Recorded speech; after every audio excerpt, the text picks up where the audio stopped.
Hello and welcome to another episode of A Conversation. I'm Tushar Yadav from MRIS Chambud, and today we're thrilled to have a very special guest with us, Ruchika Negi, a renowned filmmaker, educator and visual artist. Her work spans from documentary filmmaking to arts, and her notable films including The Melagao Times and In Between Us have earned her international recognition and a place in prestigious art festivals like the Kochi Museres Biennale.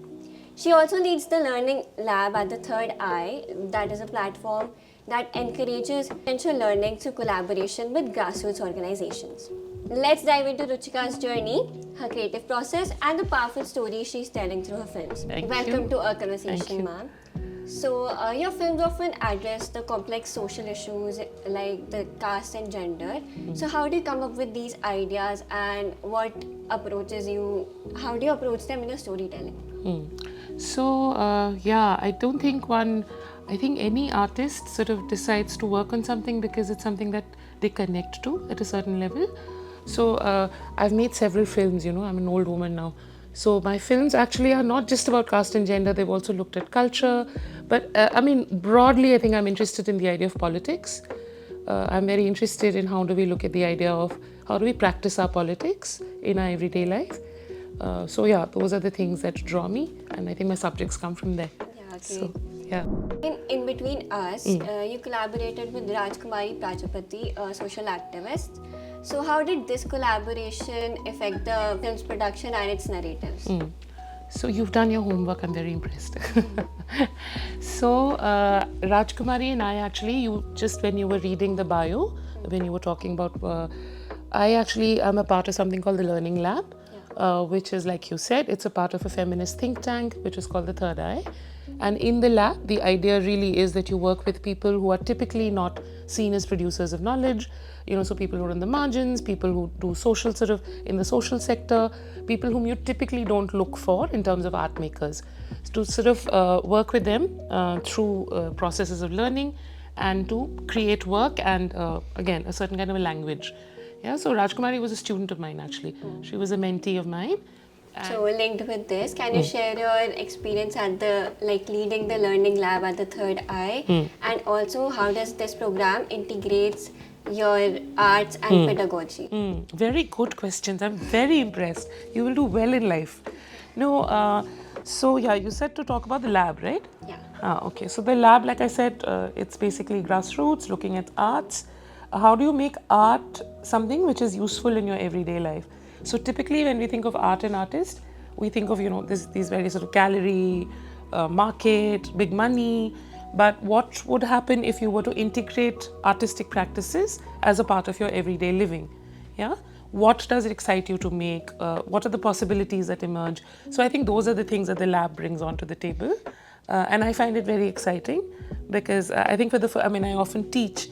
But for the first time, I think I'm also using Hindustani as a medium because my mentees are all, they come from a certain language background. Being a woman in the Indian film industry, what challenges have you faced and how does this influence your arts and teaching? Sure. So, there is no one Indian film industry to begin with. There is Bollywood, of course, and then there are several other regional. And I am anyway not a part of the mainstream. My work is very in non-fiction, in documentary cinema. In that sense, I don't think I'm even interested remotely in popular culture or that sort of cinema making. But as a woman, what is the experience? It's good. I think it's great. And there's discrimination everywhere if you want to look at it like that. But I think as a woman, you can also negotiate way more sensibly than a man ever can somehow.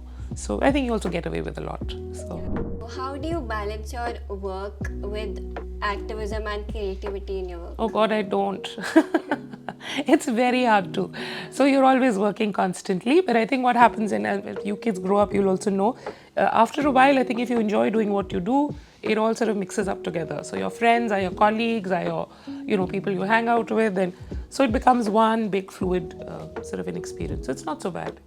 Okay. Yeah. So moving on, how do you mentor emerging filmmakers from the marginalized communities through your educational initiatives? How do you mentor? So you mentor them by helping them to, one, break what they've already learned. So to unlearn is one of the hardest things. and I shouldn't say this to all of you because you're in school, but actually the way that we're taught in anywhere, well, especially in India, I think we're taught by rote, right? So ratta maro. Ek standard hai, sab engineer bane to sab engineering karo. One of those, yeah? So I think the most important thing for us in the lab is to break the format and to arrive at what is it that you really want. So as a mentor, I think that's what our task is. Each of us who mentors, we prioritize what the student really wishes to say, yeah. That's great, ma'am. Lastly, what advice would you like to give our aspiring film students that are pursuing socially engaged documentary filmmaking? Sure. There's no money in it. So do not come into it. If you want to make money, it's not going to happen. But I think film in general, art in all, I think it's just such an amazing, amazing medium. And since we live a life, we may as well live it fully. There's a lot of rust in the arts, you know. And without rust, there's no fun. It's damn boring. So, yeah, so just that. Well, thank you so much for sharing Thank you your very valuable much. insights with Thank you. us, ma'am. Thank you.